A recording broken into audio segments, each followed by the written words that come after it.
So, diving straight into the meat of things on the next slide, what are some of the questions that you need to think about when you move products across borders? And this may seem very obvious, but actually a lot of times when I talk to companies, they don't go through the basics. They immediately dive into specific things that might be at the top of their list of things to worry about, and therefore they forget some of the basics. And then when they start shipping, that they get caught by surprise, and they trade what I like to call through trading by trial and error, and just see how far they get and then change documentation a little bit. I think there's three basic questions that you need to ask yourself and you need to have good answers to. And they're very simple questions. I call them the what, the where from, and the how much. So one is you need to know what you are trading, and what needs to be answered in terms of tariff classification and tariff codes, because that then determines what your products are subject to in terms of licensing, duties, restrictions,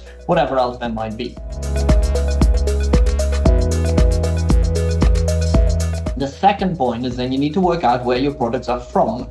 Again, not necessarily where they're manufactured or where they're sold from, but under the rules of origin that determine the requirements upon import of international trade. That drives both free trade agreements, but also non-preferential treatment, whether it's product labeling, whether it is license restrictions, quotas, and so on and so forth. And the third question is, how much is the product worth when it crosses the border into a territory? That's customs valuation. And again, those rules are very specific. They may or may not be, or that value may or may not be the same as the price that it shows on an invoice. And you need to be aware of what is required for you to declare, or for your customer to declare an appropriate customs value, because the particularly duties that are chargeable upon import of a product are driven by those three things: tariff code, country of origin, value of the product. And at the same time as being compliant with the requirements around this, you also have an opportunity to optimize what you in the end pay as import duties. You might, if you use a cleverer tariff code, or if you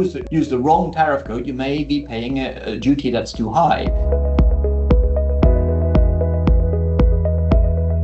There is a lot, because FTAs and preferential access to markets, and preferential access in practice means lower duty rates. There's much more to FTAs. There are other benefits to be had, but I think for the purpose of this call and this audience, I think the key is the utilization of lower duty rates. And there is a lot of steps. A lot of companies don't really go through this diligently one by one, because from an authority's perspective, getting an FTA benefit, claiming preferential treatment upon import, is a privilege, not a right. So if you can't get all the documentation together, if you can't demonstrate the support, if you don't meet the rules, you're simply not entitled. And you can't just claim on the basis of the back of an envelope calculation